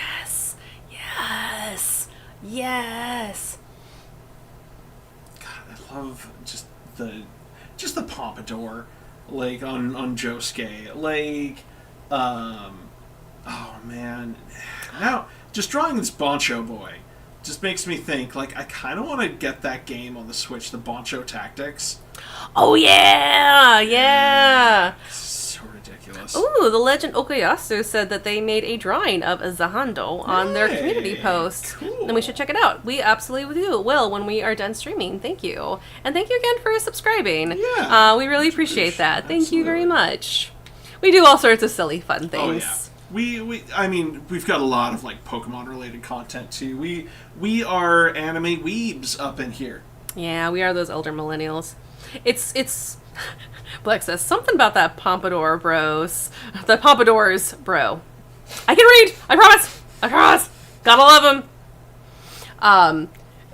So, and if you've ever came to any of our Pokemon streams, I do love being able to tell people that I've been playing Pokemon since it first came out, and I still have my original blue cartridge and my original player's handbook on the fucking shelf. I have pulled it out on stream and read and referenced things to my original fucking player's handbook. You have? That I got from Costco as a child.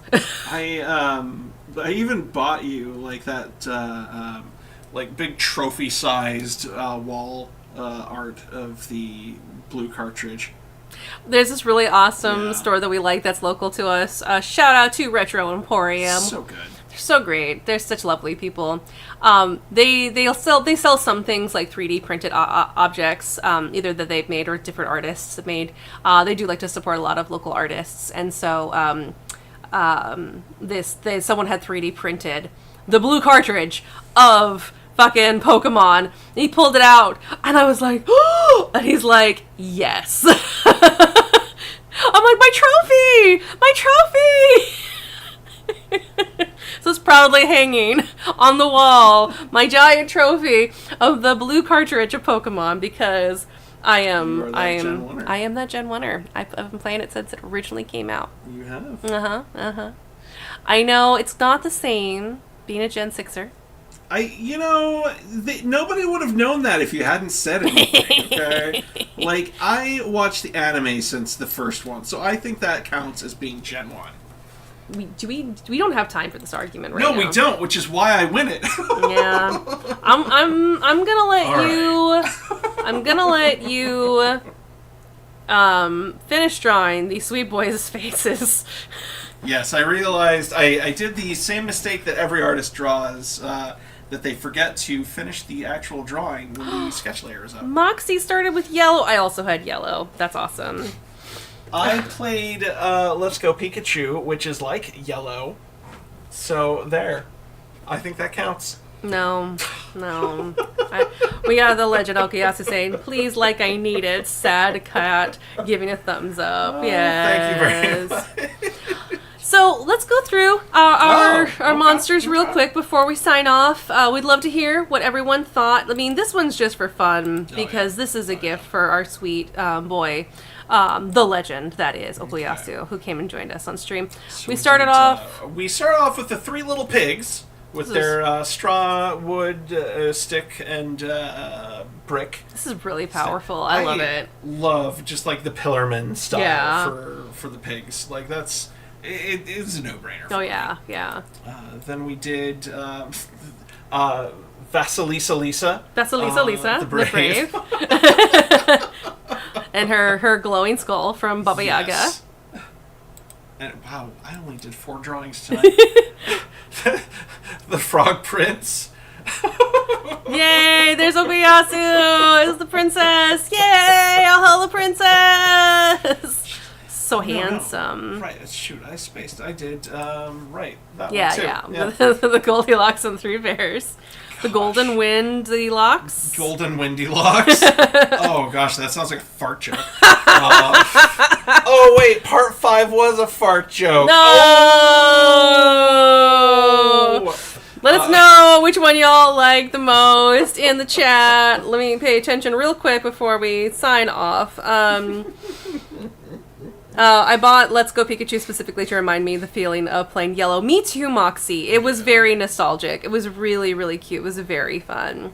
This is such a cute scene. Yes! This was fun to doodle for y'all. Okuyasu says, whenever my friends make a joke about me, I get mad and I start punching them and start screaming, Sunlight Yellow Overdrive. I think that's a great, good, healthy response, Okuyasu. Yeah. I mean, you gotta get your breathing right for that one. Yeah. Yeah. Love the Pegasus. The Lisa is good. Welcome to the Wiener Castle. Yes! Definitely for Def, my fave. I haven't read much of Stone Ocean or Steel Ball Run, though, TBH. Yeah. We've read a little of the wiki on Steel Ball Run just to know how bonkers it is. It's pretty fucking bonkers. It's really fucking bonkers. Jesus pieces. Yeah. Jesus pieces. You just suck up Jesus by osmosis and just, you have a stand. Okay. Wow, I found Jesus' foot. Now I have a stand. Wow, I found his dick. Now I've got...